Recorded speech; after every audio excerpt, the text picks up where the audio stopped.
Hello my dear students, welcome back to my YouTube channel. मेरे YouTube channel पर आप लोग का बहुत बहुत स्वागत है। डियर स्टूडेंट, आज की क्लास में हम लोग TGT, PGT, LT, GIC, UGC net और अन्य प्रतियोगी भर्ती परीक्षाओं के लिए इतिहास विषय के महत्वपूर्ण प्रश्नों की प्रैक्टिस करेंगे। और इतिहास विषय के जो महत्वपूर्ण प्रश्न आप लोगों के इस समय प्रैक्टिस कराए जा रहे हैं, ये मध्यकालीन भारत से रिलेटेड है। अब तक हम लोगों ने देखिए मध्यकालीन भारत की जितने भी महत्वपूर्ण टॉपिक थे शुरुआत से लेकर मुगलों तक, उनका प्रैक्टिस कर लिया है। पिछली क्लास में मैंने आप लोगों को जो है विजयनगर, बहमनी और मराठों से संबंधित भी प्रश्नों को करवा दिया है बेहतर तरीके से। आज की क्लास में हम लोगों को देखिए मध्यकालीन भारत के एक महत्वपूर्ण टॉपिक जो राजपूतों से संबंधित है, राजपूत काल में जो 4-5 महत्वपूर्ण वंश थे उनसे संबंधित प्रश्नों को प्रैक्टिस करना है। और ये प्रश्न देखिए आपके उसी तरीके से प्रैक्टिस कराए जाएंगे जिससे पहले की क्लासेस में करवाते गए। तो राजपूत से हम लोग संबंधित जितने भी प्रश्न हैं उनको देखिए 2 पार्ट में करेंगे। 30 क्वेश्चन एक पार्ट में, 30 क्वेश्चन उसके दूसरे पार्ट में। तो एक तरीके से अगर देखा जाए तो आप लोगों की ये देखिए मध्यकालीन भारत की 13वीं क्लास है और संपूर्ण रूप में देखा जाए तो ये जो है इतिहास के प्रैक्टिस सेट की 28वीं क्लास है। यानी अब तक हम लोगों ने 27 क्लासेस में विभिन्न प्रकार के महत्वपूर्ण प्रश्नों का प्रैक्टिस कर लिया और जल्द ही 1-2 क्लास के बाद हम लोग आधुनिक भारत के प्रश्नों को भी प्रैक्टिस करना शुरू करेंगे। तो चलिए आज की क्लास को शुरू किया जाए और जो है मध्यकालीन भारत के सबसे लास्ट टॉपिक राजपूतों से संबंधित प्रश्नों की प्रैक्टिस किया जाए। तो चलिए आज की क्लास को शुरू करते हैं। हाँ देखिए, आज की क्लास में हमको देखिए मध्यकालीन भारत के अंतर्गत जो राजपूत कालीन इतिहास है उससे संबंधित महत्वपूर्ण प्रश्नों की प्रैक्टिस करनी है। और राजपूत कालीन इतिहास की देखिए आज की पहली क्लास है। एक क्लास में हम लोग और भी महत्वपूर्ण प्रश्नों को करेंगे, वो दूसरी क्लास होगी। तो इसमें देखिए हमको किस किस के बारे में पढ़ना है प्रश्नों को, गढ़वालों के बारे में, गुर्जर प्रतिहार के बारे में, परमार के बारे में, चंदेल के बारे में, चौहान के बारे में और सोलंकी वंश। यानी इस तरीके से अगर देखा जाए तो ये 5-6 वंश जो हैं राजपूतों में महत्वपूर्ण वंश थे और इन्हीं से संबंधित हमको 60 प्रश्नों की प्रैक्टिस करनी है, 2 पार्ट में करनी। तो चलिए आज की क्लास को शुरू किया जाए और इनसे संबंधित जो पहला पार्ट है उससे संबंधित महत्वपूर्ण प्रश्नों को सॉल्व किया जाए। ठीक, तो चलिए शुरू करते हैं। देखिए आज की क्लास का पहला प्रश्न देखिए क्या है कि गढ़वाल वंश का प्रमुख शासक कौन था। यानी गढ़वालों में सबसे प्रमुख शासक कौन था। तो पहला दिया गोविंद चंद्र, दूसरा दिया जयचंद्र, तीसरा दिया चंद्रदेव और चौथा दिया मधुकर शाह। तो गढ़वाल वंश का देखिए जो प्रमुख शासक था वो मधुकर शाह नहीं, चंद्रदेव नहीं, जयचंद्र नहीं, बल्कि कौन था, गोविंद चंद्र था। तो इस क्वेश्चन का सही उत्तर क्या हो जाएगा आपका, ऑप्शन नंबर ए। सही उत्तर क्या है, ए। देखिए आंसर क्या है, ए। व्याख्या क्या होगा कि गोविंद चंद्र गढ़वाल जो है वो गढ़वाल वंश का सबसे शक्तिशाली शासक था। उसने कन्नौज की प्रतिष्ठा को पुनः स्थापित किया तथा अपने शासन में इसका व्यापक रूप से विस्तार किया। अगला प्रश्न देखिए क्या दिया है, गुर्जर प्रतिहारों की राजधानी कहाँ थी या क्या थी। पहला ऑप्शन देखिए दिया उज्जैन, दूसरा दिया कन्नौज, तीसरा दिया मेवाड़, चौथा दिया धारा। तो गुर्जर प्रतिहारों की जो राजधानी थी वो धारा नहीं थी, मेवाड़ नहीं थी, उज्जैन नहीं थी, बल्कि कौन सी थी, कन्नौज थी। इस क्वेश्चन का सही उत्तर क्या हो जाएगा आपका, ऑप्शन नंबर बी। ठीक, देखिए आंसर क्या है, बी। व्याख्या क्या होगा कि गुर्जर प्रतिहारों ने कन्नौज को अपनी राजधानी बनाया जिससे त्रिपक्षीय संघर्ष में उनकी स्थिति जो है मजबूत हो गई। अगला क्वेश्चन देखिए दिया है, परमार वंश की स्थापना किसने की थी। पहला ऑप्शन देखिए दिया है भोज, दूसरा दिया सीयक द्वितीय, तीसरा दिया उपेंद्र या वाप्पा और चौथा दिया नरवर्मन। तो परमार वंश की जो स्थापना की गई थी देखिए वो भोज के द्वारा नहीं, सीयक द्वितीय के द्वारा नहीं, नरवर्मन के द्वारा नहीं, बल्कि किसके द्वारा की गई थी, उपेंद्र या वाप्पा के द्वारा। तो इस क्वेश्चन का सही उत्तर क्या हो जाएगा, ऑप्शन नंबर सी। सही उत्तर क्या है, सी। देखिए आंसर क्या है, सी। व्याख्या क्या होगा कि परवान वंश की स्थापना जो है उपेंद्र यानी वप्पा ने 9वीं शताब्दी में की थी। बाद में राजा भोज ने इस वंश को सर्वोच्च शक्ति दिलाई थी। अगला क्वेश्चन देखिए दिया है, चंदेल वंश की राजधानी कौन सी थी। यानी चंदेल वंश की राजधानी कहाँ पर थी। पहला देखिए दिया महोबा, दूसरा दिया काखेरला, तीसरा दिया कालिंजर, चौथा दिया खजुराहो। तो चंदेल वंश की जो राजधानी थी वो महोबा में नहीं थी, काखेरला में नहीं थी, कालिंजर में नहीं थी, बल्कि कहाँ पर थी, खजुराहो में। इस क्वेश्चन का देखिए सही उत्तर क्या हो जाएगा आपका, ऑप्शन नंबर डी। सही उत्तर क्या है, डी। देखिए आंसर क्या है, डी। व्याख्या क्या होगा कि चंदेल वंश की आधिकारिक जो राजधानी थी वो खजुराहो में मानी जाती थी, जबकि कालिंजर उनका सुदृढ़ दुर्ग था, यानी सुदृढ़ दुर्ग के रूप में कलिंजर फेमस था, लेकिन राजधानी कहाँ थी? खजुराहो। अगला क्वेश्चन देखिए दिया है, चौहान वंश का अंतिम स्वतंत्र शासक कौन था? तो पहला ऑप्शन देखिए दिया पृथ्वीराज चौहान तृतीय, दूसरा दिया अजयपाल, तीसरा दिया सोमेश्वर, चौथा दिया अल्हड़। तो चौहान वंश का अंतिम जो स्वतंत्र शासक था, देखिए वो अल्हड़ नहीं था, सोमेश्वर नहीं था, अजयपाल नहीं था, बल्कि कौन था? पृथ्वीराज चौहान तृतीय। इस क्वेश्चन का सही उत्तर क्या हो जाएगा? Option number A. सही उत्तर क्या है? ए।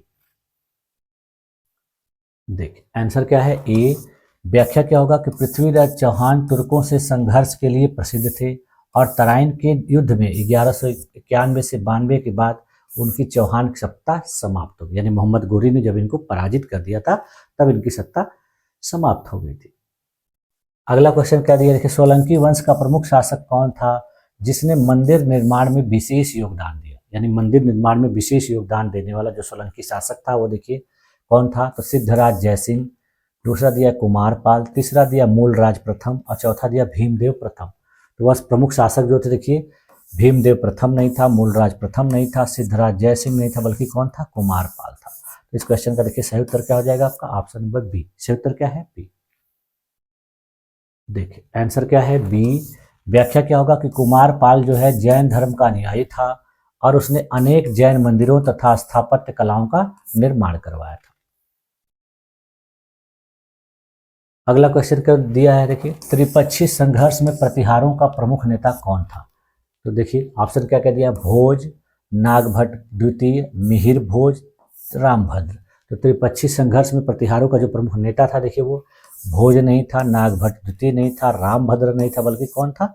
मिहिर भोज था। तो इस क्वेश्चन का देखिए सही उत्तर क्या हो जाएगा आपका? Option number C. सही उत्तर क्या है? सी। देखिए आंसर क्या है? सी। व्याख्या क्या होगा कि मिहिर भोज जो है प्रतिहार वंश का सर्वाधिक शक्तिशाली शासक था और इसने देखिए त्रिपक्षीय संघर्ष में कन्नौज के लिए निर्णायक युद्ध लड़ा था।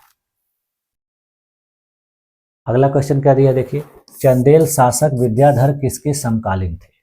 पहला ऑप्शन देखिए दिया है महमूद गजनवी, दूसरा दिया है इल्तुतमिश, तीसरा दिया है कुतुबुद्दीन ऐबक और चौथा दिया गयासुद्दीन बलबन। तो चंदेल शासक विद्याधर जो देखिए गयासुद्दीन बलबन के समकालीन नहीं, कुतुबुद्दीन ऐबक के नहीं, इल्तुतमिश के नहीं, बल्कि किसके समकालीन थे? महमूद गजनवी के। इस क्वेश्चन का देखिए सही उत्तर क्या हो जाएगा आपका? Option number A. सही उत्तर क्या है? ए। देखिए आंसर क्या है? ए। व्याख्या क्या होगा कि महमूद गजनवी ने कलिंजर पर चढ़ाई की थी, उस समय चंदेल शासक जो थे वो विद्याधर थे। अगला क्वेश्चन देखिए दिया है, कन्नौज के गढ़वाल शासक जयचंद्र किस ग्रंथ में उल्लिखित है? यानी जिस ग्रंथ में जयचंद्र का उल्लेख किया गया है वो ग्रंथ कौन सा है? पहला देखिए दिया पृथ्वीराज रासो, दूसरा दिया राज तरंगड़ी, तीसरा दिया प्रबंध चिंतामणि और चौथा दिया है काव्य मीमांसा। तो गढ़वाल वंश के शासक जयचंद्र का वर्णन देखिए काव्य मीमांसा में नहीं है, प्रबंध चिंतामणि में नहीं, राज तरंगड़ी में नहीं, बल्कि कहाँ पर है? पृथ्वीराज रासो में। इस क्वेश्चन का सही उत्तर क्या है? Option number A. सही उत्तर क्या है? ए। देखिए आंसर क्या है? ए है। व्याख्या क्या होगा कि जयचंद्र को रासो में पृथ्वीराज का प्रतिद्वंदी बताया गया है, हालांकि कई विवरण लोक कथाओं पर आधारित है। अगला क्वेश्चन के लिए देखिए, परमार राजा भोज का प्रमुख ग्रंथ कौन सा है? पहला ऑप्शन देखिए दिया है तत्व प्रकाश, दूसरा दिया है राज तरंगिणी, तीसरा दिया है हरिवंश पुराण, चौथा दिया नाट्य शास्त्र का टीका। तो परमार राजा भोज का जो प्रमुख ग्रंथ है वो देखिए नाट्य शास्त्र टीका नहीं है, हरिवंश पुराण नहीं है, राज तरंगिणी नहीं, बल्कि क्या है? तत्व प्रकाश है। तो इस क्वेश्चन का देखिए सही उत्तर क्या हो जाएगा आपका? Option number A. सही उत्तर क्या है? ए। देखिए आंसर क्या है? ए। व्याख्या क्या होगा कि भोज एक महान विद्वान थे जिन्होंने साहित्य, वास्तुकला और आयुर्वेद से संबंधित कई ग्रंथों की रचना की थी। तत्व प्रकाश उनमें से प्रमुख। ठीक। देखिए अगला प्रश्न क्या है कि गढ़वाल वंश की स्थापना किसने की थी? पहला ऑप्शन देखिए दिया जयचंद्र, दूसरा दिया चंद्रदेव, तीसरा दिया गोविंद चंद्र और चौथा दिया पृथ्वीराज। तो गढ़वाल वंश की स्थापना देखिए पृथ्वीराज के द्वारा नहीं, गोविंद चंद्र के द्वारा नहीं, जयचंद्र के द्वारा नहीं, बल्कि किसके द्वारा की गई थी? चंद्रदेव के द्वारा। तो इस क्वेश्चन का सही उत्तर क्या हो जाएगा? Option number B. सही उत्तर क्या है? बी। देखिए आंसर क्या है? बी। व्याख्या क्या होगा कि चंद्रदेव ने 11वीं शताब्दी के अंत में देखिए गढ़वाल वंश की स्थापना की थी, बाद में गोविंद चंद्र और जयचंद्र ने इसे शक्तिशाली बनाया था। अगला क्वेश्चन देखिए दिया है, प्रतिहार शासक नागभट्ट प्रथम किस आक्रमणकारी को पराजित करने के लिए प्रसिद्ध है? तो नागभट्ट ने जिन आक्रमणकारियों को पराजित किया था वो देखिए कौन थे? दिया है अरब सेनाएं, तुर्क, शक, हूण। तो प्रतिहार शासक नागभट्ट प्रथम देखिए हूण नहीं, शक नहीं, तुर्क नहीं, बल्कि अरब सेनाओं को पराजित करने के लिए प्रसिद्ध है। इस क्वेश्चन का सही उत्तर क्या हो जाएगा? Option number A. सही उत्तर क्या है? ए। आंसर ए है। व्याख्या क्या होगा कि नागभट्ट प्रथम ने सिंध की ओर से आने वाले अरब आक्रमणकारियों को रोककर प्रतिहार शक्ति की नींव मजबूत की थी। अगला क्वेश्चन देखिए दिया है कि परमार वंश का सबसे प्रसिद्ध शासक कौन था? यानी परमारों का सबसे प्रसिद्ध शासक कौन था, ये पूछा जा रहा है। तो पहला देखिए दिया उपेंद्र, दूसरा दिया भोज, तीसरा दिया नरवर्मन, चौथा दिया जयसिंह द्वितीय। तो परमार वंश का सबसे प्रसिद्ध शासक देखिए जयसिंह द्वितीय नहीं, नरवर्मन नहीं, उपेंद्र नहीं, बल्कि कौन था? भोज था। तो इस क्वेश्चन का सही उत्तर क्या हो जाएगा? Option number B. सही उत्तर क्या है? बी। आंसर क्या है? बी। व्याख्या क्या होगा कि राजा भोज को विद्या, कला, स्थापत्य और साहित्य के क्षेत्र में उनके अद्वितीय योगदान के कारण परमेश्वर की उपाधि दी गई थी। अगला क्वेश्चन क्या दिया देखिए, चंदेलों के द्वारा निर्मित प्रसिद्ध मंदिर समूह कौन सा है? पहला देखिए कोणार्क मंदिर, दूसरा दिया खजुराहो मंदिर, तीसरा दिया लिंगराज मंदिर और चौथा दिया बृहदेश्वर मंदिर। तो चंदेलों के द्वारा निर्मित जो प्रसिद्ध मंदिर समूह है वो देखिए बृहदेश्वर मंदिर नहीं, लिंगराज मंदिर नहीं, कोणार्क मंदिर समूह, बल्कि कौन सा है? खजुराहो मंदिर समूह। इस क्वेश्चन का सही उत्तर क्या हो जाएगा? Option number B. सही उत्तर क्या है? बी। देखिए आंसर क्या है? बी। व्याख्या क्या होगा कि खजुराहो के नागर शैली के जो मंदिर हैं वो चंदेलों की कला और स्थापत्य कौशल के उत्कृष्ट उदाहरण है। अगला क्वेश्चन देखिए दिया, चौहान वंश की प्रारंभिक राजधानी कौन सी थी? पहला ऑप्शन देखिए दिया अजमेर, दूसरा दिया है दिल्ली, तीसरा दिया है नारौल और चौथा दिया रणथंभौर। तो चौहान वंश की जो प्रारंभिक राजधानी थी वो देखिए अजमेर नहीं थी, दिल्ली नहीं थी, रणथंभौर नहीं, बल्कि कौन थे? नारौल थे। इस क्वेश्चन का देखिए सही उत्तर क्या हो जाएगा? Option number C. सही उत्तर क्या है? सी। देखिए आंसर क्या है? सी। व्याख्या क्या होगा कि चौहान वंश की जो प्रारंभिक राजधानी थी वो नारौल थी। बाद में अजय राज द्वितीय ने अजमेर नामक शहर बसाया जो उनका मुख्य केंद्र बना। अगला क्वेश्चन देखिए दिया है कि सोलंकी वंश के शासक भीमदेव प्रथम किस निर्माण कार्य के लिए प्रसिद्ध है? पहला ऑप्शन देखिए दिया सीढ़ी वाले कुएं जिनको रानी की वाव कहा जाता है, दूसरा दिया मोढेरा का सूर्य मंदिर, तीसरा दिया है दिलवाड़ा का जैन मंदिर और चौथा दिया है कर्णमती नदी पर बांध। तो सोलंकी शासक भीमदेव प्रथम जो जिस कार्य के लिए प्रसिद्ध है वो देखिए कर्णमती नदी पर बांध नहीं, दिलवाड़ा का जैन मंदिर नहीं, सीढ़ी वाले कुएं नहीं, बल्कि मोढेरा के सूर्य मंदिर के कारण। इस क्वेश्चन का देखिए सही उत्तर क्या हो जाएगा आपका? Option number B. सही उत्तर क्या है? बी। देखिए आंसर क्या है? बी। व्याख्या क्या होगा कि भीमदेव प्रथम ने मोढेरा का जो प्रसिद्ध सूर्य मंदिर है उसको बनवाया था जो सोलंकी स्थापत्य का विश्व प्रसिद्ध प्रतीक है।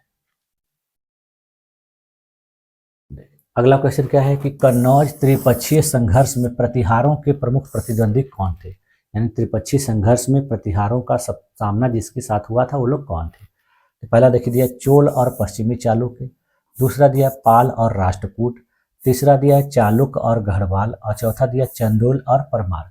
तो त्रिपक्षीय संघर्ष में प्रतिहारों के जो प्रतिद्वंदी थे वो देखिए चोल और परमार नहीं, चालुक्य और गढ़वाल नहीं, चोल और पश्चिमी चालुक्य नहीं, बल्कि पाल और राष्ट्रकूट थे। तो इस क्वेश्चन का देखिए सही उत्तर क्या हो जाएगा आपका? Option number B. सही उत्तर क्या है? बी। देखिए आंसर क्या है? बी। व्याख्या क्या होगा कि कन्नौज पर नियंत्रण के लिए प्रतिहार, पाल और राष्ट्रकूट इन तीन शक्तियों के बीच लगातार संघर्ष हुआ था। अगला क्वेश्चन क्या दिया है कि चंदेल वंश के उस शासक का नाम बताइए जिसने महोबा के वीर भाइयों आल्हा उदल से संघर्ष किया था।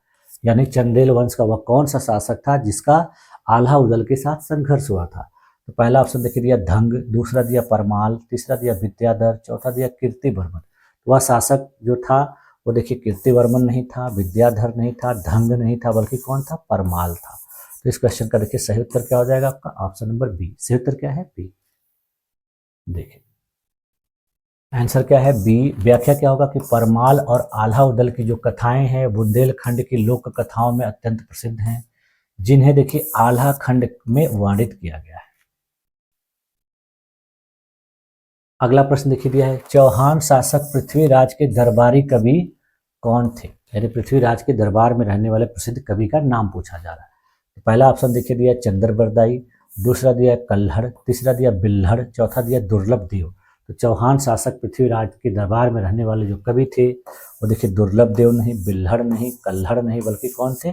चंद्रबरदाई थे। तो इस क्वेश्चन का देखिए सही उत्तर क्या हो जाएगा? Option number A. सही उत्तर क्या है? ए। देखिए आंसर है ए। व्याख्या क्या होगा कि पृथ्वीराज रासों के रचयिता चंद्रबरदाई पृथ्वीराज चौहान के दरबारी कवि और घनिष्ठ मित्र थे। अगला प्रश्न देखिए दिया है, सोलंकी वंश की राजधानी कहाँ थी? पहला ऑप्शन देखिए दिया पाटलिपुत्र, दूसरा दिया धारा, तीसरा दिया अन्हिलवाड़ और चौथा दिया बल्लभी। तो सोलंकी वंश की जो राजधानी थी देखिए वो पाटलिपुत्र नहीं थी, धारा नहीं थी, बल्लभी नहीं थी, बल्कि कहाँ पर थी? अन्हिलवाड़ में। इस क्वेश्चन का सही उत्तर क्या हो जाएगा? Option number C. सही उत्तर क्या है? सी। देखिए आंसर क्या है? सी। व्याख्या क्या होगा कि गुजरात का जो अन्हिलवाड़ पाटन है वो सोलंकी वंश की शक्ति का प्रमुख केंद्र था। अगला क्वेश्चन क्या दिया देखिए, गढ़वाल वंश के किस शासक ने काशी यानी वाराणसी में मंदिरों का पुनर्निर्माण करवाया? तो पहला ऑप्शन देखिए दिया है जयचंद्र, दूसरा दिया गोविंद चंद्र, तीसरा दिया विजय चंद्र, चौथा दिया चंद्रदेव। तो गढ़वाल वंश के जिस शासक ने काशी के मंदिरों का पुनर्निर्माण करवाया था देखिए वो जयचंद्र नहीं, गोविंद चंद्र नहीं, विजय चंद्र नहीं, बल्कि कौन था? चंद्रदेव। इस क्वेश्चन का सही उत्तर क्या हो जाएगा आपका? Option number D. सही उत्तर क्या है? डी। देखिए आंसर क्या है? डी। व्याख्या क्या होगा कि चंद्रदेव ने मुस्लिम आक्रमणों से क्षतिग्रस्त वाराणसी के कई मंदिरों का पुनर्निर्माण करवाया, जिससे जो है गढ़वाल शक्ति को धार्मिक समर्थन प्राप्त हुआ। अगला क्वेश्चन क्या दिया देखिए, प्रतिहार वंश के सबसे शक्तिशाली शासक माने जाते हैं? पहला ऑप्शन देखिए नागभट्ट प्रथम, दूसरा दिया वत्सराज, तीसरा दिया मिहिर भोज, चौथा दिया रामभद्र। तो प्रतिहार वंश का जो सबसे शक्तिशाली शासक है वो देखिए नागभट्ट प्रथम नहीं, वत्सराज नहीं, रामभद्र नहीं, बल्कि कौन है? मिहिर भोज। इस क्वेश्चन का सही उत्तर क्या हो जाएगा? Option number C. सही उत्तर क्या है? सी। देखिए आंसर क्या है? सी। व्याख्या क्या होगा कि मिहिर भोज के समय जो है प्रतिहार साम्राज्य अपनी चरम सीमा पर था। इसे देखिए आदि वाराह की उपाधि भी दी गई थी। अगला क्वेश्चन क्या दिया देखिए, परमार राजा भोज ने अपनी राजधानी कहाँ स्थापित की थी? पहला ऑप्शन देखिए दिया उज्जैन, दूसरा दिया धारा, तीसरा दिया मांडू, चौथा दिया भीलसा। तो परमार राजा भोज ने अपनी राजधानी देखिए भीलसा में नहीं, मांडू में नहीं, उज्जैन में नहीं, बल्कि कहाँ पर स्थापित की थी? धारा में। तो इस क्वेश्चन का देखिए सही उत्तर क्या हो जाएगा आपका? Option number B. सही उत्तर क्या है? बी। देखिए आंसर क्या है? बी। व्याख्या क्या होगा कि राजा भोज ने धारा को अपनी राजधानी बनाया, जो शिक्षा, साहित्य और कला का जो है प्रमुख केंद्र बना।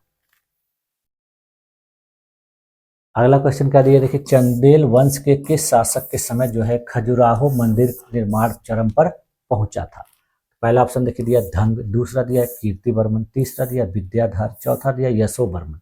तो चंदेल वंश के जिस शासक के समय जो है खजुराहो मंदिर निर्माण जो है चरम पर था वो देखिए यशो वर्मन नहीं, विद्याधर नहीं, कीर्ति वर्मन नहीं, बल्कि कौन था? धंग था। तो इस क्वेश्चन का देखिए सही उत्तर क्या हो जाएगा आपका? Option number A. सही उत्तर क्या है? ए। देखिए आंसर क्या है? ए है। व्याख्या क्या होगा कि धंग के शासन काल में जो खजुराहो था वो सबसे ज्यादा मंदिरों के निर्माण का केंद्र बना, जिसमें कई उत्कृष्ट कलाकृतियों का निर्माण किया गया। अगला क्वेश्चन क्या दिया देखिए, चौहान वंश के किस शासक ने अजमेर नगर को बनाया था? यानी अजमेर नगर की स्थापना किसके द्वारा की गई? पहला ऑप्शन देखिए दिया पृथ्वीराज प्रथम, दूसरा दिया आणोराज, तीसरा दिया अजयराज द्वितीय और चौथा दिया सोमेश्वर। तो चौहान वंश के जिस शासक ने देखिए अजमेर नगर को बसाया था वो देखिए पृथ्वीराज प्रथम नहीं, आणोराज नहीं, सोमेश्वर नहीं, बल्कि कौन था? अजयराज द्वितीय। तो इस क्वेश्चन का देखिए सही उत्तर क्या है? Option number C. सही उत्तर क्या है? सी।